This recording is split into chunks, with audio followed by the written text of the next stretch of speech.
Hello. कल हमने जो है एस और आई फंक्शन किया था, एस आई अप्रोच की थी। ठीक है, इसमें मैंने आपको बताया था कि एस आई अप्रोच करके हम किस तरीके से सेविंग और इन्वेस्टमेंट के थ्रू भी जो है इक्विलिब्रियम पोजीशन निकाल सकते हैं। तो आज हम करेंगे what happen if S greater than I. अगर सेविंग जो है इन्वेस्टमेंट से ज़्यादा हो जाए तो क्या होगा। अब जब सेविंग ज़्यादा होगी इन्वेस्टमेंट कम होगा तो क्या है, सिंपल सी बात है। जब सेविंग हम ज़्यादा से ज़्यादा पैसा बैंक में जमा करा रहे हैं या अपने पास होल्ड करके रख रहे हैं तो इन्वेस्टमेंट नहीं होगी। इन्वेस्टमेंट नहीं होगी तो आउटपुट नहीं होगा। तो ये कंडीशन बनेगी। पहला इसका क्या वो होगा कि fall in expenditure through saving. Saving के रूप में हम एक्सपेंडिचर कम कर रहे हैं, हम खर्चा नहीं कर रहे, पैसा बचा बचा के रख रहे हैं।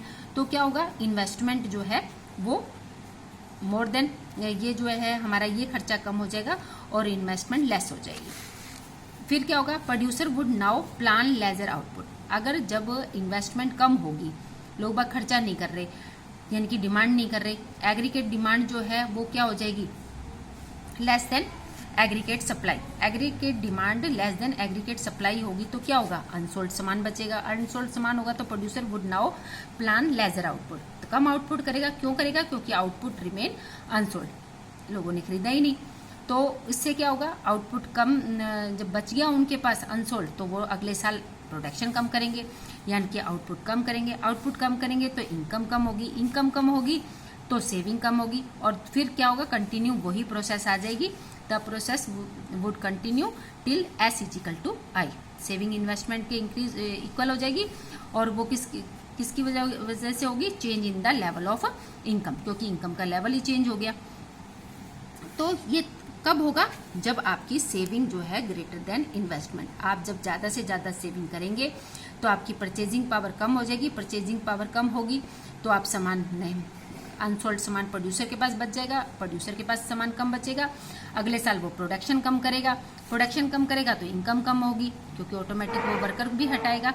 ठीक है, और इनकम कम होगी तो सेविंग तो ऑटोमेटिक कम होगी और सेविंग कम होगी तो ये इक्वल किसके आ जाएगा, saving is equal to investment. दूसरी कंडीशन आती है कि जब आपकी सेविंग जो है वो लेस देन हो जाती है इन्वेस्टमेंट से, तब क्या होगा, तब क्या होगा कि आप खर्चा ज़्यादा कर रहे हैं, सेविंग कम कर रहे हैं। इन्वेस्टमेंट के थ्रू ही आप सोच लीजिए कि ज़्यादा से ज़्यादा पैसा इन्वेस्ट कर रहे हैं। तो इस कंडीशन में यानी कि आपकी एग्रीगेट डिमांड जो है वो कंपैरिजन टू एग्रीगेट सप्लाई वो क्या हो जाएगी, ग्रेटर। ग्रेटर होने से क्या होगा, so producer would suffer the loss, क्योंकि प्रोड्यूसर के पास सामान ही नहीं है। अब सामान बेचे क्या, क्योंकि वो डिमांड को फुलफिल नहीं कर पा रहा। तो इससे क्या होगा, अगले साल वो हायर आउटपुट की डिमांड करेगा। हायर आउटपुट की डिमांड करेगा तो हायर इनकम होगी, इनकम ज़्यादा होगी तो सेविंग ज़्यादा होगी, सेविंग ज़्यादा होगी तो क्या होगा, saving is equal to investment हो जाएगी। तो यही प्रोसेस चलेगी। तो सेविंग एंड इन्वेस्टमेंट थ्रू, इसके थ्रू क्या होगा, लेवल ऑफ इनकम चेंज हो जाएगी। तो ये कंडीशन होती है जब saving greater than output. Saving अगर कम है तो इन्वेस्टमेंट कम होगी, इन्वेस्टमेंट कम होगी तो आउटपुट कम होगा, आउटपुट कम होगा तो इनकम कम होगी, इनकम कम होगी तो फिर दोबारा से सेविंग कम होगी और saving is equal to investment आ जाएगा। परंतु अगर सेविंग कम है, इन्वेस्टमेंट ज़्यादा है तो इनके आउटपुट लेवल बढ़ रहा है। तो क्या इस कंडीशन में क्या होगा कि एग्रीगेट जो डिमांड है वो बढ़ जाएगी, क्यों लोग बाग पैसा कम बचा के रख रहे हैं और खर्च ज़्यादा कर रहे हैं। तो उसके अकॉर्डिंग जो है सप्लाई नहीं हो पाएगी।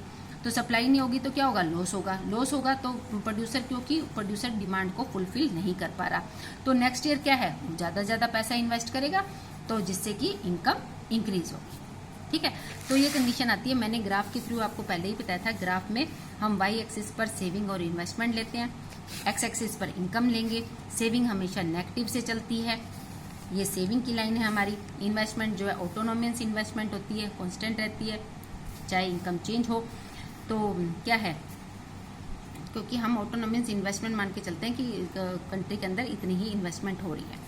अगर ये कंडीशन है तो क्या होगा और ये कंडीशन है तो क्या होगा।